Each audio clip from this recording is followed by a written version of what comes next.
आपने मुझे बता दिया कि बजट एलोकेशन मुझे कैसे करना है, मेरा पोर्टफोलियो कितना इन्वेस्ट करना है, ये भी आपने मुझे बता दिया। अब आप मुझे ये बताएं कि आपके पास जो भी लोग आते हैं या आज के टाइम में आप जो लोग इन्वेस्ट कर रहे हैं उन्हें क्या गलती करते हुए देखते हैं? पहले तो ना उनको क्लैरिटी नहीं है, उनको पैसा क्यों चाहिए। मेरे पास एक क्लाइंट आता बोलते हैं 100 करोड़ चाहिए। मतलब क्यों चाहिए? मतलब बस चाहिए। हाँ, मतलब क्यों चाहिए, क्यों भी तो बता दो ना, बस चाहिए। ये मतलब वहीं रह गए हम 5 मिनट, क्यों चाहिए, नहीं बस चाहिए, क्यों चाहिए। तो क्लैरिटी नहीं है ना। अब आप 100 करोड़ का गोल बना के चल रहे हो, आपकी तनख्वाह 1.5 लाख रुपए महीना है, तो आप हमेशा ही दुखी रहोगे। चाहे आपके पास 1 करोड़ आ गया, 2 करोड़ आ गया, फिर भी आप दुखी रहोगे।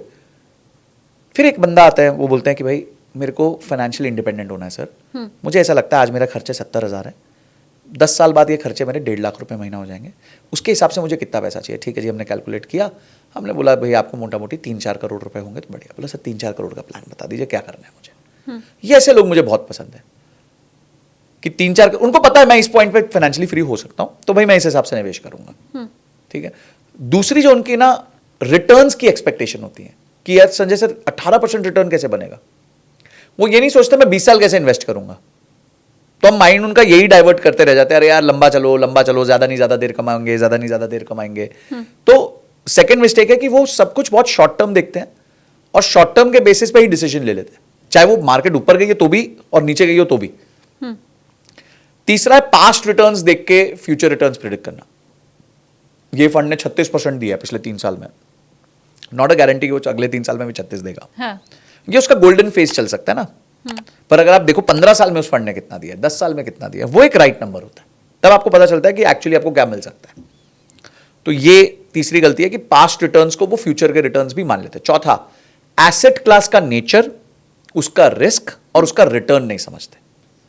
देखिए आपके हर फाइनेंशियल गोल के पीछे एक एसेट क्लास होता है उस गोल को सपोर्ट करने के लिए। उदाहरण के तौर पे पहले क्या होता था, जब इक्विटी इतना इजी नहीं था, मुश्किल था, तो घर में समझो लड़की पैदा हुई तो पिताजी बोलते थे 25 साल बाद शादी करानी है, तो एक प्लॉट ले लेते हैं। गोल क्या है? डॉटर की मैरिज। ड्यूरेशन क्या है? 25 ईयर्स। ठीक है। तीसरी चीज आपने एसेट क्लास क्या पकड़ा? Real estate. Long term growth, low on liquidity, यानी कि घर में कोई तकलीफ आएगी तो ये नहीं बेचेंगे। हाँ। एक बार उधार मांग लेंगे, कुछ और बेच देंगे, गहना बेच देंगे, बट ये नहीं बेचेंगे। तो यानी वो गोल के लिए ये परफेक्ट एसेट क्लास है। मैं तो कहता हूं बहुत अच्छी इन्वेस्टमेंट करते थे जो पहले करते थे। हाँ। तो उनको क्लियर होता था इस काम के लिए ये पैसा है जी। अब बेटी बड़ी भी 25 साल की हो गई, 25 साल में कोई भी अगर आपने ठीक ठाक जगह प्लॉट लिया होगा तो वो 15-20 गुना हो जाता है। ठीक है। तो आपने जी 10 लाख का प्लॉट लिया था, 2 करोड़ का हो गया, डॉटर की मैरिज भी हो गई, सब कुछ अच्छे से हो गया और प्लॉट ने अपना काम कर दिया जो उसको करना था। अच्छा, अगर डॉटर बहुत अच्छी निकली, वो काम वाम कर रही थी, उनके पास भी इनकम थी, तो ठीक है, ये बोनस हो गया उसके लिए। So look at this beauty of investment कि आपके पास एक गोल था, ड्यूरेशन था, उसके लिए एक एसेट क्लास था और उस एसेट क्लास का एक नेचर था। पर यहां आते हैं लोग, सर 2 साल में पैसा डबल चाहिए, प्लॉट ले लो। हाँ। अब जिन्होंने, मेरे को याद है 2014 में मैं रियल एस्टेट में काम करता था, एक बंदा है उसके पास 32 अलॉटमेंट लेटर थे, 32 अलॉटमेंट लेटर्स। हर जगह नोएडा में नया प्रोजेक्ट आया जी, मैंने यहाँ 2 लाख दे दिया, मैंने 3 लाख दे दिया, मैंने 5 लाख दे दिया, मैंने 8 लाख दे दिया, मैंने 10 लाख दे दिया। क्यों? क्योंकि ब्रोकर ने बोला आप 10 लाख दे दो, अभी भाव खुलेगा तो ये 10 लाख का 20 लाख हो जाएगा, आप बेच देना। वो फंस गया, साइकिल खराब हो गई, इकोनॉमिक साइकिल खराब हो गई। हाँ। ठीक है। अब वो 10 लाख की पर्चियां लेके घूम रहा है, खरीदने वाला एक भी नहीं है, और अब उनकी आगे की पेमेंट ड्यू है, वो दे नहीं पा रहा। और उस समय तो कितने प्रोजेक्ट अटक भी आप भी जानते हो, 2014 की हिस्ट्री सारे जानते हैं। हाँ। वो गम लोग भूले नहीं है। सही बात है। पूरा एक्सप्रेसवे किस तरह खंडर बना हुआ था। हाँ। आज जाके नहीं, अभी भी 2-3 प्रोजेक्ट हैं जो बड़े हैं जो अभी भी खंडर है। पर पॉइंट इज कि आपको क्यों 32 ऑफर वो चाहिए था अलॉटमेंट लेटर? क्यों? क्योंकि आपको चाहिए था 10 गुना पैसा हो जाए, 20 गुना हो जाए। क्यों करना है 10-20 गुना ओवरनाइट? फिर फंस जाओगे। तो या तो आप इकोनॉमिक साइकिल को टाइम करना जानते हो बहुत अच्छे से, आपको सेंस होगी यार ये इकोनॉमिक साइकिल घूमेगा और मैं आ जाऊंगा। उसके लिए भाई बहुत डीप अंडरस्टैंडिंग चाहिए होती है, और उसमें भी लोग फेल होते हैं। ऐसा नहीं है कि लोग हमेशा ही सक्सेसफुल होते हैं, बिजनेसमैन तक फेल हो जाते हैं। क्यों? माल्या जी फेल नहीं हुए असेस करने में कि एयरलाइन का राइट टाइम नहीं है, उन्होंने लॉन्च कर दी, एटीएफ का भाव बढ़ गया, पैसे दे नहीं पाए, एयरलाइन बंद हो गई। तो उनसे भी गलती हुई ना, इतने बड़े बिजनेसमैन, करोड़ों रुपए की, अरबों रुपए की संपत्ति, पर नहीं चला दिमाग, तो नहीं चला। तो आप कौन हो भाई? मैं कौन हूं?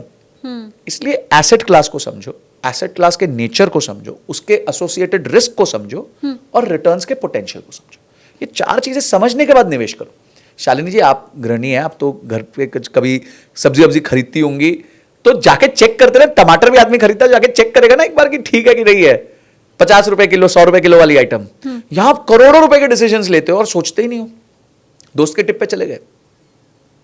तो पॉइंट बहुत सिंपल है, कोई एसेट क्लास खराब नहीं है, चाहे वो जमीन हो, शॉप हो। शॉप का बहुत अच्छा यूज केस है, किसी के पास पैसे पड़े हैं, उसको समझ नहीं आ रहा मुझे क्या करना है, रेंटल यील्ड आती है 6-7% की, और एसेट में अप्रिसिएशन होता है, और रेंट पे 30% स्टैंडर्ड डिडक्शन मिलता है, जिससे इनकम टैक्स में बचत हो जाती है। तो बहुत प्यारा एसेट क्लास है। आप शॉप ले लीजिए, अगर ऑफिस ले लीजिए, अगर आपके पास ठीक ठाक पैसे हैं, 2 करोड़ रुपए पड़े, 1 करोड़ रुपए पड़े। रीट्स है, रियल एस्टेट इन्वेस्टमेंट ट्रस्ट है, आजकल लिस्टेड कंपनीज है, 2 लाख रुपए 3 लाख रुपए में आप जो है ऑफिस स्पेस के मालिक बन सकते हैं, उतने हिस्से के आपको हर महीने रेंटल जाएगा उसमें। एसेट क्लासेस की भरमार है हमारे देश में, पर उसके नेचर को समझो, उसके एसोसिएटेड रिस्क को समझो, और उससे एक्सपेक्टेड रिटर्न्स को समझ लो। अब देखिए क्रिप्टो है, हाँ। क्रिप्टो भी एक एसेट क्लास है, पर पहले समझो तो सही वो एसेट क्लास है क्या। तो बार बार एग्जाम्पल एक ही देता हूं कि थाली है भाई खाने की, ना ज्यादा मीठा कर लो, ना ज्यादा उसको खट्टा कर लो, सिर्फ अचार से नहीं खा सकते, सिर्फ गुलाब जामुन भी नहीं खा सकते, हाँ। बैलेंस्ड होनी चाहिए, दाल चावल रोटी सब्जी अचार, वो क्या कहते हैं उसके बाद सैलेड, मीठा भी होना चाहिए, बिल्कुल होना चाहिए, पर पूरी प्लेट मीठे की नहीं हो नहीं, सकती। लेकिन क्या है ना, मेरे इन लॉज हैं पहाड़ी, और पहाड़ियों को दाल भात ही पसंद है। चाहिए नहीं हमें दूसरी चीज, नहीं चाहिए, दाल भात हमें दे दो। एक तो सोचना नहीं, समझना नहीं, है ना, तो न्यूट्रिशन का प्रॉब्लम होगा। हाँ, नहीं वो तो एक बाद की बात है, वो कभी कभी सब्जी और अचार और true, पापड़ आ जाएगा, लेकिन उनका पसंदीदा व्यंजन रोज का है दाल भात। ठीक है। अब आप मुझे ये बताएं, क्योंकि आपने मुझे 2 ऐसे म्यूचुअल फंड आपने बता दिए कि आप अगर इसमें इन्वेस्ट कर लोगे, अगर आपको बहुत नॉलेज नहीं है तो आप कर सकते हो। तो वो आदमी जो इतना तामझाम नहीं चाहता, देखो मैं सीधी बात बताऊं, मैं नहीं जानती आप ये मानोगे या नहीं मानोगे, लाइफ में वैसे ही बहुत इश्यूज हैं, सही कह रहे हैं, है ना। अब मेरे पास नहीं इतनी फुर्सत है कि मैं गोल्ड भी ले सकूं, सिल्वर भी ले सकूं, प्रॉपर्टी में भी इन्वेस्ट कर सकूं, मेरे पास पैसा है तब भी। जिसके पास नहीं है वो बेचारा तो मतलब है ना, कहाँ निवेश करे वाली बात है कि 2 रुपए में मैं कहाँ निवेश कर पाऊं। जिसके पास है भी वो पचड़े नहीं लेना चाहता। अब तो इतने सारे पासवर्ड हो गए हैं हम वो नहीं याद रख पाते हैं। तो ये इन्वेस्टमेंट अगर मैं नहीं फंसना चाहती हूँ, लेकिन फिर भी मैं सेफ रहना चाहती हूँ और जिसमें कोई बुराई भी ना हो, तो ऐसे आदमी के लिए भी कुछ तो होगा आपके पास। एडवाइजर है, आप एडवाइजर से मिल लो, इतने एडवाइजर्स हैं, सेबी रजिस्टर्ड एडवाइजर्स हैं, म्यूचुअल फंड डिस्ट्रीब्यूटर्स हैं। लेकिन आप थाली पूरी 56 भोगी वाली देंगे, नहीं, मुझे दाल भात नहीं देंगे। देखिए आपको वो एजुकेट कर देंगे, आपको वो एजुकेट कर देंगे कि सब्जी से आपको ये चीज मिलेगी, दाल से आपको ये चीज प्रोटीन मिल जाएगा, चावल से आपको टेस्ट मिल जाएगा पर ये प्रॉब्लम होगी, रोटी से ये अच्छा होगा पर ये प्रॉब्लम होगी। एंड में आप डिसीजन लोगे। वो तो आपको सजेस्ट कर सकता है ना, डॉक्टर के पास आप जाते हो तो डॉक्टर सजेस्ट कर सकता है, आप दवाई लो ना लो तो आपके ऊपर चॉइस है। रोज का जो लंच आपका भी होता होगा, उसमें रोटी, दाल, चावल और सब्जी, ये मतलब मुझे लगता है नॉर्थ इंडिया में सबके में है जी। अब बाकी आपने सब्जी कौन सी खाई है, उसमें तेल कितना डाला है, देसी घी डाला है दाल में कि नहीं, वो एक अलग बात होती है, लेकिन मेनली ये 4 मील ही होती है। तो ये जो हम इतनी सारी बातें करते हैं ना, उसमें फिर वो 4 ही आप बता दो कि उसमें दाल क्या है, भात क्या है, सब्जी क्या है, रोटी क्या है। Multi cap, flexi cap, gold, silver, थोड़ा बहुत इंटरनेशनल करना है जो आपका अचार और मीठे की तरह हो जाएगा, ठीक है, अचार की तरह हो जाएगा समझ लो, वो हो गया थोड़ा इंटरनेशनल। अगर आप करना चाहो, नहीं करना चाहो छोड़ दो, कोई प्रॉब्लम नहीं है। आप ज्यादा पैसा वापस फ्लेक्सी कैप मल्टी कैप में डाल दो, 60% की जगह 80% डाल दो, कोई प्रॉब्लम नहीं है। ये मैं आपको वो बता रहा हूं, रोटी सब्जी अचार सब कुछ बता रहा हूं। अब आप बोलो मेरी प्लेट में दही होनी नहीं चाहिए, रायता नहीं चाहिए मेरे को, मैं लैक्टोज इंटॉलरेंट हूं, जाओ छोड़ दो भाई, मैं मत डालो इंटरनेशनल मार्केट्स में। मेरे को गुलाब जामुन नहीं चाहिए, मेरे को डायबिटीज है, मत डालो क्रिप्टो में, कोई प्रॉब्लम नहीं है। मैं आपको मोटा मोटी बता रहा हूं ये आइटम्स एग्जिस्ट करती है। पर हाँ, आप ये बोलो मैं मल्टी कैप और फ्लेक्सी कैप नहीं खाऊंगा, तो भाई फिर आहार नहीं मिलेगा ठीक से आपको, फिर आप जो है अंडर न्यूट्रिशियस जो आप अपनी वो कर लोगे। क्योंकि ये दोनों एसेट क्लास आपको सबसे अच्छा एक्सपोजर देते हैं पूरे म्यूचुअल फंड इंडस्ट्री में। क्योंकि मल्टी कैप यानी कि अलग अलग कैप, फ्लेक्सी कैप यानी कि अगेन फ्लेक्सिबल होते हैं वो, मिड लार्ज स्मॉल में आपको झंझट नहीं लेना। मैं काम करता हूं, मैं इसका लार्ज कैप ले लेता हूं, इसका मिड कैप ले लेता हूं, इसका स्मॉल कैप ले लेता हूं, कोई झंझट नहीं, एक फ्लेक्सी कैप लो, खत्म हो गया मुद्दा। ये वाली एडवाइस मुझे चाहिए थी जो तो ये है, तो आप बस मल्टी कैप और फ्लेक्सी कैप को याद रखिए, वो रहना चाहिए। अगर उसमें भी आपको परेशानी हो रही है तो निफ्टी 500 इंडेक्स फंड ये अपने आप में ही एक मल्टी कैप है, क्योंकि इसमें 100 large cap, 150 mid cap, 250 small cap है। तो आप अपने आप ही तीनों में निवेश हो गए, तीनों में आप, और वो भी देश की सबसे बढ़िया 500 कंपनीज में, सबसे बड़ी रिलायंस, इन्फोसिस, TCS, मारुति, ये सब में आ गया आपका पैसा। ठीक है, और छोटी कंपनीज धीरे धीरे बड़ी होंगी तो वो आपको रिटर्न्स भी दे देती हैं। बड़ी कंपनी स्टेबल होंगी, वो जल्दी गिरती नहीं है, वो आपको स्टेबिलिटी दे देंगी। और ये काम मैं खुद से भी कर सकती हूँ। बिल्कुल कर जाइए, कोई भी म्यूचुअल फंड हाउस का बस सर्च कर लीजिए, निफ्टी 500 इंडेक्स फंड, 10 नाम आ जाएंगे। जिसका एक्सपेंस रेशियो सबसे कम हो उस पर डाल दीजिए पैसा, उससे ज्यादा मत सोचिए। किसी का 30 पैसे है, किसी का 20 पैसे, किसी का 15 पैसे, किसी का 10 पैसे, 10 पैसे वाले में डाल दीजिए, क्योंकि वो है ही इंडेक्स। तो उसमें कोई फंड मैनेजर बैठा ही नहीं होता, तो जो सबसे सस्ता दे दे वो बढ़िया है। तो चीनी है, अब चीनी में तो कोई आर्टिस्ट ही नहीं हो सकती, तो आप क्या करोगे, सबसे सस्ती खरीदोगे। हाँ। तो बस सबसे सस्ती चीनी खरीद लो जाके, बस हो ठीक गया है, आपका काम। उसका ज्यादा से ज्यादा क्योंकि हो सकता है। फ्लेक्सी कैप, मल्टी कैप में ये हो सकता है आपके माइंड में कि मैं कौन सा लूं, पराग पारिक लूं, मोतीलाल लूं, JM फाइनेंशियल लूं, कोटक लूं, HDFC लूं, वो एक मन में आ सकता है आपके, फिर आप गलत डिसीजन ले सकते हो। पर इंडेक्स फंड में तो आप गलत डिसीजन ले ही नहीं सकते। हाँ, ठीक बात। तो ये- अब मुझे ये बताएं, क्योंकि हमारे डिस्कशन के दौरान ही 2 बार आपने क्रिप्टो कर दिया। हाँ। और क्रिप्टो के बारे में तो मेरी नॉलेज इतनी कम है, तो मैं मतलब बाकी लोगों की तो मैं क्या ही मानूं।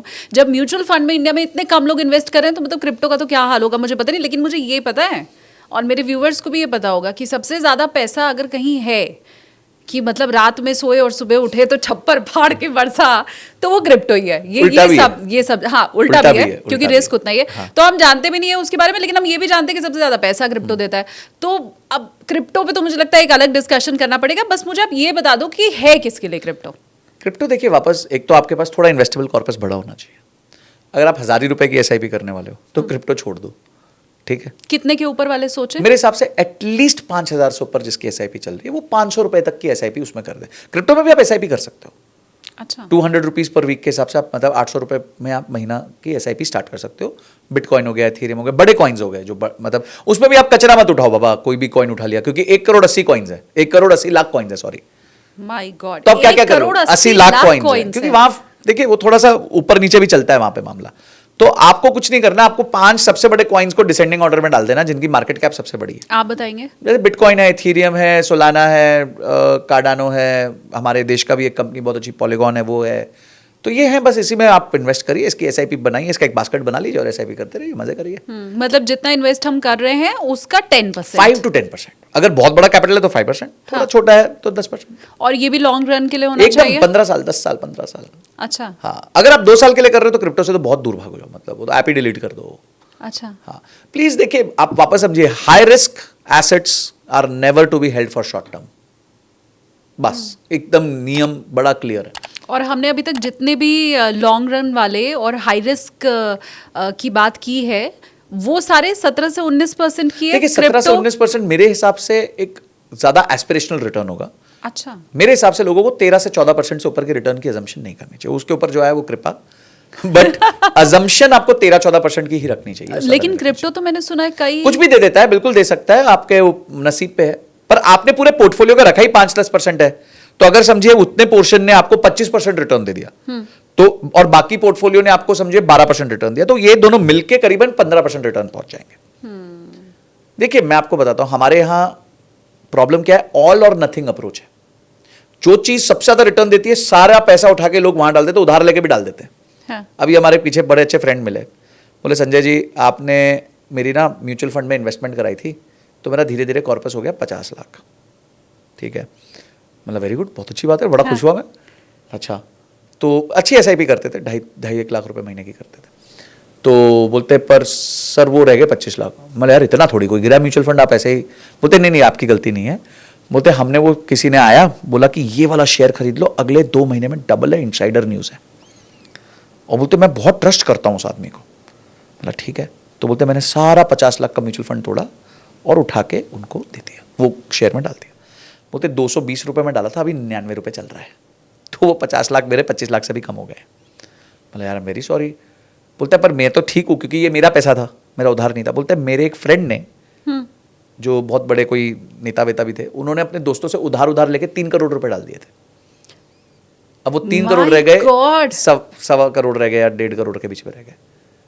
तो अब ये है ऑल और नथिंग अप्रोच। अब मैं होता तो क्या करता, चलिए बोले संजय सर आप होते तो क्या करते। आइडियली तो मैं डालता ही नहीं, क्योंकि मेरा तो प्रिंसिपल है, कोई आता है हाथ जोड़ देता हूं, मैं स्टॉक्स में डालता नहीं पैसा, मैं म्यूचुअल फंड में डालता। पर फिर भी कोई बहुत ही करीबी, बहुत ही ज़बरदस्त दोस्त, उसने मेरे को, मतलब मैं उसको ट्रस्ट करता हूँ, गलती सबसे हो सकती है। हाँ।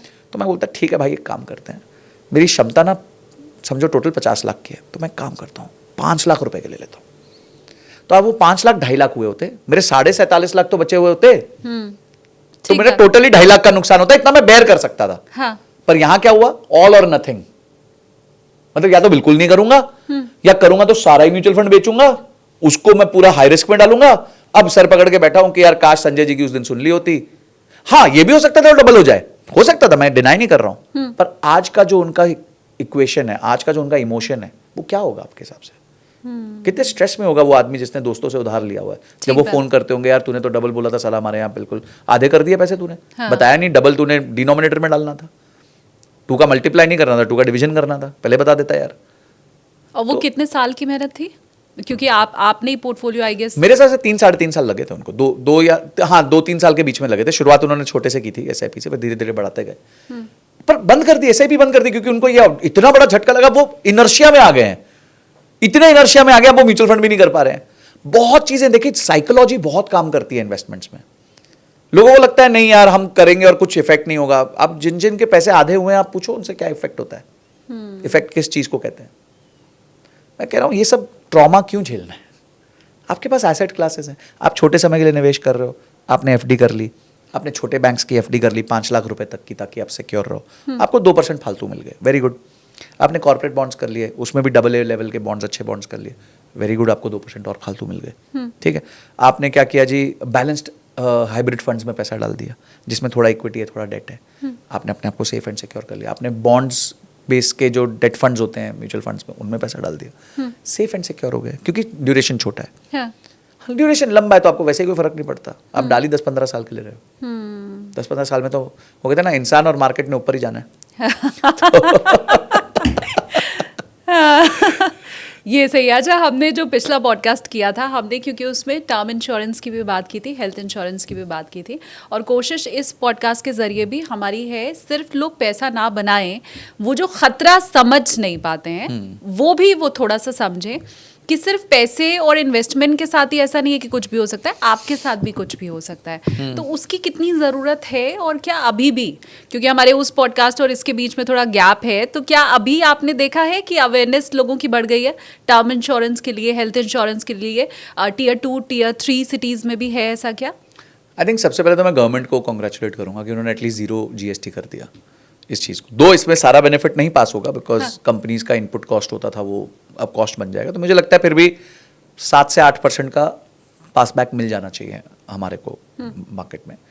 तो ये तो एक बहुत अच्छा इनिशिएटिव है, इससे कॉस्ट कम हो जाएगी। तो आप सोचिए एक ओवर 20 ईयर्स 30 ईयर्स का प्रीमियम आप दे रहे हैं, तो 18%, 7-8% भी बहुत बड़ा नंबर है, लाखों रुपए का नंबर हो जाता था। तो ये एक बहुत अच्छा वेलकम स्टेप है। सेकेंड, मैं कहूँगा कि अभी भी पेनिट्रेशन बहुत कम है।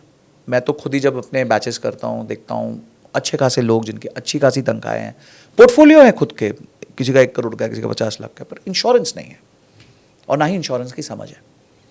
तो I think that is one place which India lakhs a lot. और उसका सिर्फ एक ही कारण है कि सबकी एक ही फीलिंग, अपुनिज भगवान है, हमें कुछ नहीं हो सकता।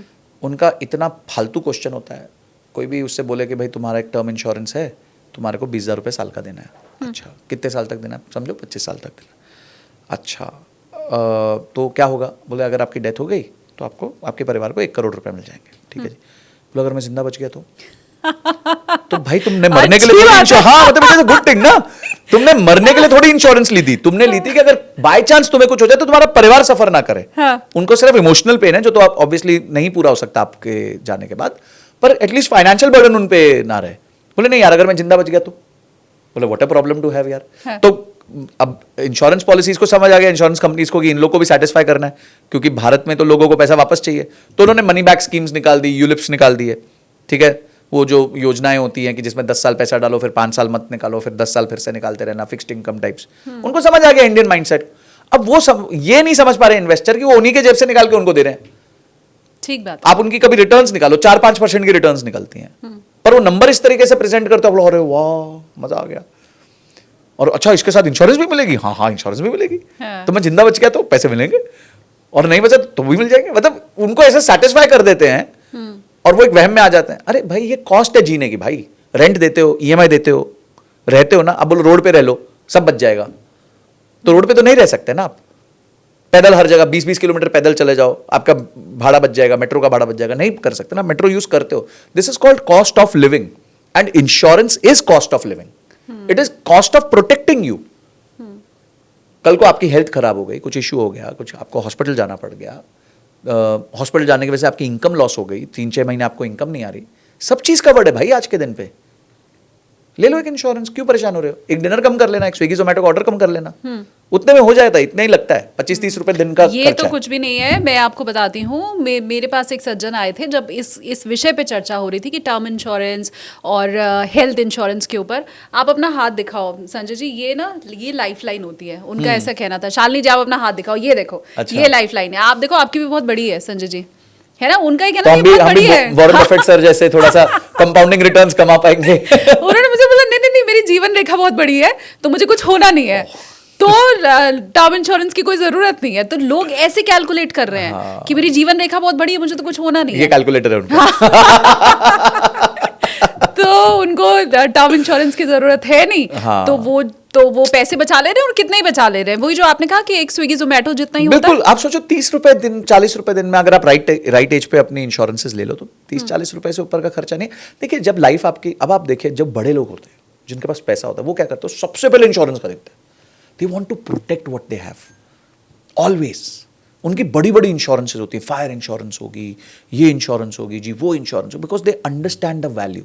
उनको पता है एक बार जरूरत पड़ेगी जिंदगी में, नहीं पड़ी तो हमने खर्चा मान लिया, कॉस्ट ऑफ लिविंग मान लिया, और भगवान को थैंक किया कि जरूरत नहीं पड़ी। और अगर पड़ गई तो भाई ऐसा कवर मिलता है जिसका हिसाब नहीं है। लोग 20-20 करोड़ की, 50-50 करोड़ की, 100-100 करोड़ की इंश्योरेंसेस खरीदते हैं।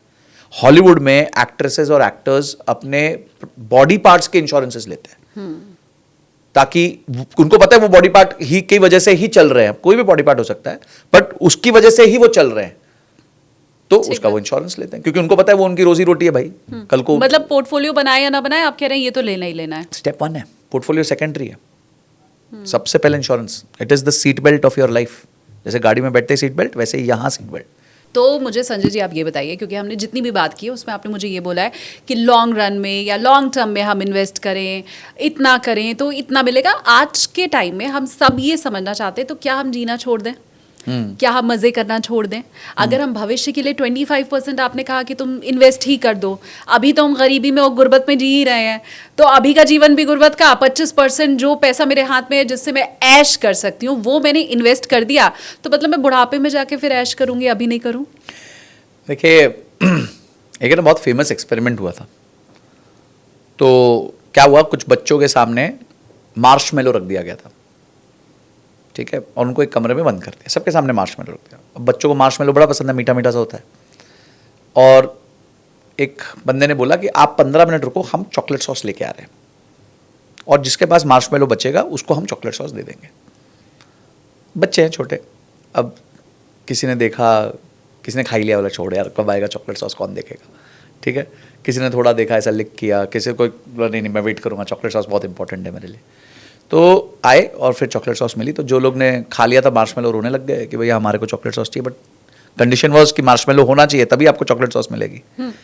और बाद में जब एक्सपेरिमेंट कंटिन्यू किया तो जो लोग ने वेट किया था चॉकलेट सॉस के लिए, उन्होंने लाइफ में ज़्यादा अच्छा परफॉर्म किया। देखिए लाइफ में जितना आप ग्रेटिफिकेशन को डिले करेंगे ना, उतना ज़्यादा अच्छा है। ग्रेटिफिकेशन मतलब जो आपको इंस्टेंटली चीज़ें अच्छी लगती हैं तो आप खरीद लेते हो। आईफोन आ गया तो चलो खरीदना है, दूसरे वाला भी खरीदना है, तीसरे वाला भी खरीदना है, चौथे वाला भी खरीदना है, कोल्ड प्ले का कॉन्सर्ट देखना है, मेरे को लीड सिंगर का नाम नहीं पता, मैंने आज तक एक गाना नहीं सुना, पर फिर भी 2 लाख की टिकट लेनी है क्योंकि मेरा दोस्त जा रहा है, या मुझे इंस्टाग्राम पे फोटो डालनी है ताकि कुछ लाइक्स आ जाए मेरे को। ये अगर आपकी ज़िंदगी में खुशी देता है तो that means you will never be happy in life. फिर आप कोई चीज़ पे खर्च नहीं करो, मतलब खर्च कर रहे हो वो उसका ROI नहीं है आपके लिए, हैप्पीनेस कभी नहीं आएगी आपको। पर आपको कुछ एक चीज़ एक्सपीरियंस बहुत पसंद है और उसके लिए आप सेव कर सकते हो। फॉर एग्जाम्पल आपको लगता है मुझे साल में एक बार इंटरनेशनल ट्रिप करना है, छोटा ही करना चाहे, बगल में चला जाऊँ, थाईलैंड चला जाऊँ, दुबई चला जाऊँ, आसपास चला जाऊँ, मैं 30-40 हज़ार में मैं खर्चा करके जा सकता हूँ, 2 दिन बाहर घूम के आ सकता हूँ, and you can save for it, उसको प्लान कर सकते हो, तो वो भी तो एंजॉयमेंट है। तो आपको ये चेक करना है कि आपके लिए एंजॉयमेंट का मतलब क्या है, और यही ये प्रॉब्लम हो रही है। अभी आपको पीछे केसेस पता चले अगर आईफोन के जो हुए हैं, एक बंदा इंजीनियर, उसके पास 2 आईफोन ऑलरेडी पड़े हैं, तीसरा आईफोन उधार पे ले लिया, अब सिर्फ उधार ही चल रहा है ज़िंदगी में, ठीक है। एक बच्चे ने, उसकी मम्मी फूल बेचती थी, कहा मंदिर के बाहर फूल बेचती थी, 3 दिन की भूख हड़ताल कर दी कि मेरे को आईफोन चाहिए। वो बेचारी माँ ने उसको आईफोन ला के दिया। कैसे ला के दिया होगा आप सोचो। एक बच्चे ने सुसाइड कर लिया क्योंकि उसके फादर ने उसको आईफोन की जगह एंड्रॉइड ला के दे दिया। एक कपल ने अपने 8 महीने के बच्चे को बेच दिया ताकि वो आईफोन लेके इंस्टाग्राम पे रील्स बना सके। ये एंजॉय करना है आपको? Is this where we are heading? तो आपको एंजॉय करना है, उसका बजट बनाइए, अच्छे से एंजॉय कीजिए, पर वो चीज एंजॉय कीजिए जिससे आप रियली एंजॉय करोगे। और आप बोरोड एक्सपीरियंस पे मत जिए। जैसे शालिनी जी को एक्स पसंद है, मेरे को वाई पसंद है, बोलो नहीं यार शालिनी जी को एक्स पसंद, मैं वो भी ट्राई करूंगा। भाई that's a borrowed experience. You may like something, I may like something else, ठीक है। तो मैं आपका बोरोड एक्सपीरियंस नहीं लेना चाहता। मेरे को जो चाहिए मैं उसी को खुश हूं। मेरे को बाइक लेके लद्दाख जाना है, वो मेरा गोल है, तो मैं वही करूंगा। फिर उसके लिए चाहे मेरे को एक डिनर स्किप करना पड़े महीने का, या मुझे एक बार स्विगी जोमेटो कम करना पड़े, उबर की जगह एक बार मेरे को मेट्रो में जाना पड़े, तो I will save for it because it is important for me. तो प्रॉब्लम क्या है? Problem starts from the fact everything around in finance is around objective, goal. आपका ऑब्जेक्टिव क्या है पैसे से? आप उड़ाना भी चाहते हो तो किस चीज पे उड़ाना चाहते हो? आपको क्लैरिटी है इस चीज की कि उड़ाना किस चीज पे चाहते हो? आप निवेश भी करना चाहते हो तो किस चीज के लिए करना चाहते हो? आपको क्लैरिटी है इस चीज की? भाई आपको पता होता है, फॉर एग्जाम्पल आपको पता है आपके घर पे कोई गेस्ट आ रहा है, तो आप बेटर चावल लेके आते हो ताकि अच्छी बिरयानी बन सके। तो ऑब्जेक्टिव है ना, घर पे गेस्ट आ रहे हैं। हाँ। आम दिनों पे वो चावल नहीं आएगा, कोई और चावल आएगा, क्योंकि आम दिन में कुछ भी खा लो, इतना परेशानी नहीं है। हमारे को लंबे वाला बासमती नहीं खाना है, हाँ। क्योंकि बिरयानी नहीं बन रही है, नॉर्मल चावल बन रहे हैं। So you need to know what experience you will value, और उसके हिसाब से आप सेविंग करिए और उस एक्सपीरियंस को लीजिए, पूरा लुफ्त उठाइए, उसका मजे से लीजिए, पर बोरोड एक्सपीरियंसेस मत लीजिए। Everything can not be priority, everything cannot make you happy. If everything is making you happy, then actually nothing is making you happy. मैं अभी हाल ही में पढ़ रही थी कि इंडिया में जो पर्सनल लोन लोग ले रहे हैं उसमें 27% ट्रैवल के लिए लोन लिया जा रहा है, 27%। और आप कह रहे हैं कि सेविंग करके घूमने जाओ, ये बहुत टोटली उल्टा है। हाँ, देखिए, these are called bad loans. Bad loans होते हैं जब आप लोन लेते हो और कंजम्पशन कर देते हो। एक होता है गुड लोन। गुड डेट क्या होता है कि फॉर एग्जांपल आपने लोन लिया, घर बना दिया, तो एटलीस्ट कुछ एसेट क्रिएट हो गया आपका। हाँ। या आपने कोई बिजनेस चालू कर दिया, या आपने कोई शॉप खरीद ली, कोई जमीन खरीद ली, तो वो गुड डेट है क्योंकि आपने इन्वेस्ट किया उसको। पर बैड डेट हुआ, आपने उधार लिया और उसको कंज्यूम करना चालू कर दिया। चलो हम घूमने चलते हैं, यादें बनाई हाँ। पर यादों पे ईएमआई तो देनी पड़ेगी ना। यादें तो एक पल की थी। हाँ। हर रोज थोड़ी फोटो खोल के बैठोगे। हाँ। तो ईएमआई तो 5 साल देनी पड़ेगी ना आपको। तो वही ना, हम कहते हैं कि स्टोरी तो 24 घंटे में चली जाती है, पर ईएमआई 5 साल रह जाती है। सो दिस इज द, क्या कहते हैं, sad part of our country. और क्या हमें बैड डेट नहीं लेना चाहिए? बिल्कुल लेना चाहिए, बट कितना लेना चाहिए? अपनी टेक होम इनकम का 15% से ज्यादा नहीं होना चाहिए। अगर आपकी टेक होम इनकम 1 लाख है तो आपकी बैड डेट ईएमआई 15,000 से ऊपर नहीं होनी चाहिए, उससे नीचे होनी चाहिए। अगर आप ये रेशियो मेंटेन कर सकते हैं तो प्लीज एंजॉय। इससे क्या फायदा होता है? जब आप ये रिस्ट्रिक्शन डाल देते हो ना, तो अब 2 ही कंडीशन में आप नई चीज ले सकते हो। या तो पुरानी की ईएमआई चुक चुकी है, विच इज वेरी गुड, अच्छी बात है, तो आपके पास स्पेस क्रिएट हो गई। समझे कोई चीज थी जिसकी 7,000 की ईएमआई थी, अब वो खत्म हो गई, तो अब आप नई चीज ले लो ना जिसकी 7,000 की ईएमआई है। या आपकी इनकम बढ़ जाए, आपकी इनकम आज 1 लाख है, वो 2 लाख हो गई, वेरी गुड, कोई प्रॉब्लम नहीं है, तो आप 30,000 का खर्चा कीजिए, ईएमआई भरिए, क्यों? अब आपकी इनकम बढ़ गई है। कल की इनकम आपकी 10 लाख हो जाए, तो 10 लाख के हिसाब से करिए। आपकी इनकम 1 लाख है तो 1 लाख के हिसाब से करिए। मुझे एक चीज़ आप और समझाइए। 2 लोग हैं, एक जिसने गाड़ी खरीदी है और उसकी ईएमआई उसने 3 साल के लिए बांधी है, और दूसरा है जिसने 7 साल के लिए लोन लिया है। एक शख्स है जिसने घर खरीदा है और उसका लोन उसने 12 साल के लिए लिया है, दूसरे ने 20 साल के लिए लिया है। दोनों में से कौन सी स्ट्रैटेजी ज़्यादा सही है? देखिए, ये ना थोड़ा इंडिविजुअलिस्टिक आंसर है। उसका रीज़न ये है कि कुछ लोगों को उधार पसंद नहीं होता बहुत ज़्यादा, उनको चाहिए तो है उस टाइम बिकॉज उनके पास पैसा नहीं है, बट उनको चाहिए जल्दी निपट जाए। तो इसको मैं फाइनेंशियल डिसीजन नहीं कहता, मैं इसको मैं मनी डिसीजन कहता हूँ। मनी डिसीजन का मतलब तो जो आप इमोशन के साथ लेते हो, जिसमें प्योर लॉजिक नहीं चलता। प्योर लॉजिक तो यही कहता है लोन आपको 8% पे मिल रहा है, मार्केट में आप लंबे समय के लिए पैसा डालोगे तो 10-12% बना लोगे, कंपाउंडिंग का बेनिफिट भी लोगे। तो आइडियली लॉजिकली तो आपको लंबे से लंबा लोन लेना चाहिए। अच्छा, आइडियली, हाँ। मतलब on numbers, on finance. But जब आप इमोशन से देखते हो, आप बोलते हो यार उधार ज्यादा देर नहीं होना चाहिए, कल को इनकम का क्या होगा पता नहीं है, तो वो मैथमेटिकल डिसीजन नहीं रह जाता, वो थोड़ा सा इमोशनल डिसीजन हो जाता है।